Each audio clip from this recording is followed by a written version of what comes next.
Happy Wednesday, everybody. I've decided to come down into my basement to write a little note to my friends at Wizard of the Coast who are designing and about to publish the Monsters of the Multiverse source book. So I just wanted to tell you shit fucking howler monkeys to grow a brain. And I'm not pissed off at you because you've got 160 new races in this book with 30 playable player character races, and that these 160 monsters you've published elsewhere. I understand that you just want to churn out more material, and I don't care that the only two new races in here are a goddamn cow and a dolphin. You know, congratulations on that one. I'm assuming that it's a cash cow and a what's the fucking porpoise. That doesn't bother me. Beside the point.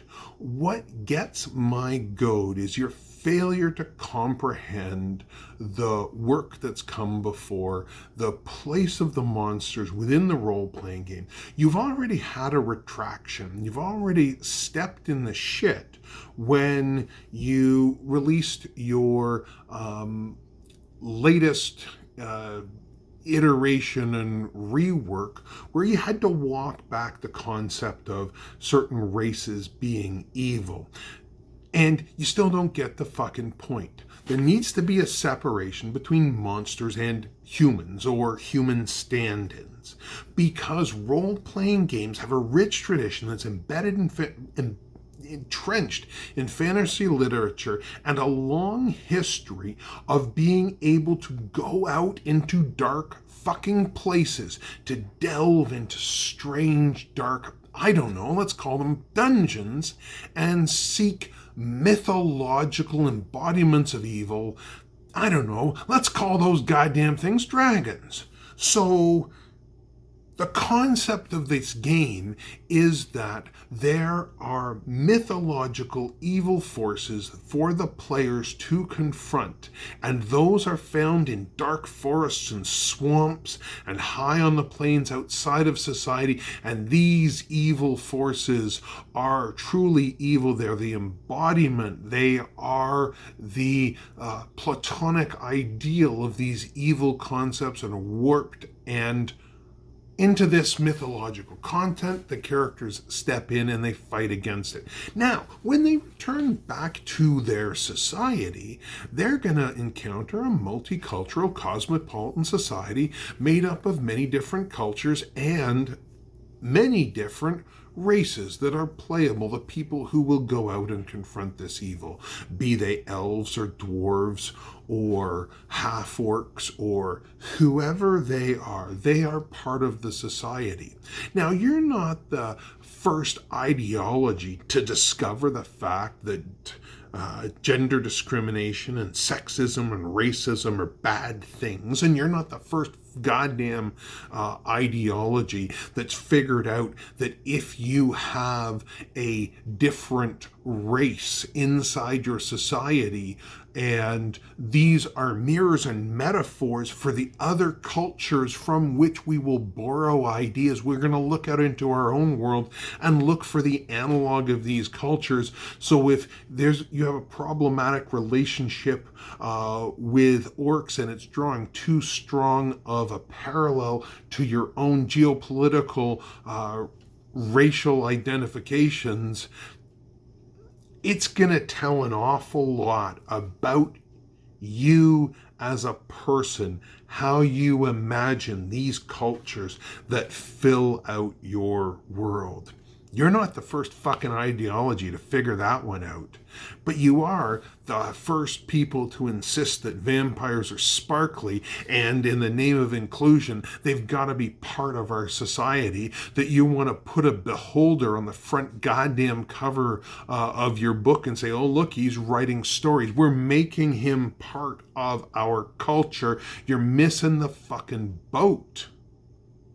These monsters belong outside of society. That's what makes them a monster. That's how they can fulfill their goddamn purpose in the game. players like to go out and have some fun, and sometimes they like to go on a little bit of romp, and it's nice to know that there are some black and whites. Stop inviting evil in and thinking that it's inclusion. This is that fucking pseudo-rational bullshit that comes from trying to be overly woke virtue signaling. Racism is bad. It's a flaw in character, and it's an ignorance. And it's an ignorance that can be cured. But it's not cured by fucking juvenile idiots. It's cured by understanding concepts. And let's start by elevating the conversation. The Hobbit was a book for children, yet you, in your desire to pander and make money for the players, engage in the lowest common denominator. This rule of cool that pervades everything that you do, so that you make books about nothing. Absolute useless crap, right? Can't you figure out that making monsters people is fucking stupid? So, it's the same ideology. It's the same backwards thinking that leads to why we have superhero movies where the superheroes spend more time fighting other superheroes than the villains. Because I'll tell you what, the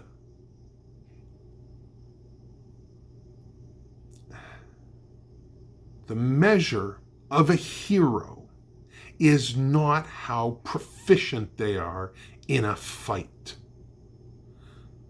That's never been the measure of a hero. The measure of a hero is why they fight, when they fight, and who they fight, not how they fight. Who they fight. They fight the monsters. They recognize what a monster is. They recognize evil and they fight against it, and they keep evil out of their society.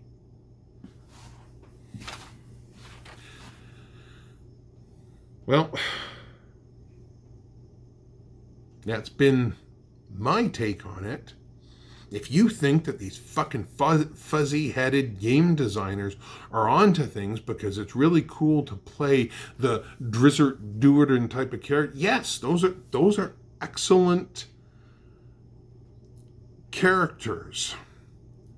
But they keep bumping into the same problematic things. They can't find evil. They've got to include every goddamn thing into their society. And in the end, you gotta fucking draw a line and say, no, monsters, society. Otherwise, what the hell kind of game are you suggesting? Right? Oh, our heroes are villainous murderers who go around and kill sentient people. That doesn't work. That's objectionable.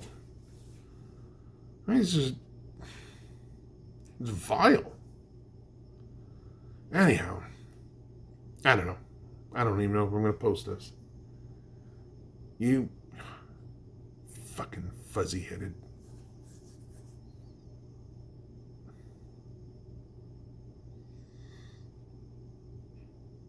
Well, that's me. Have a good day.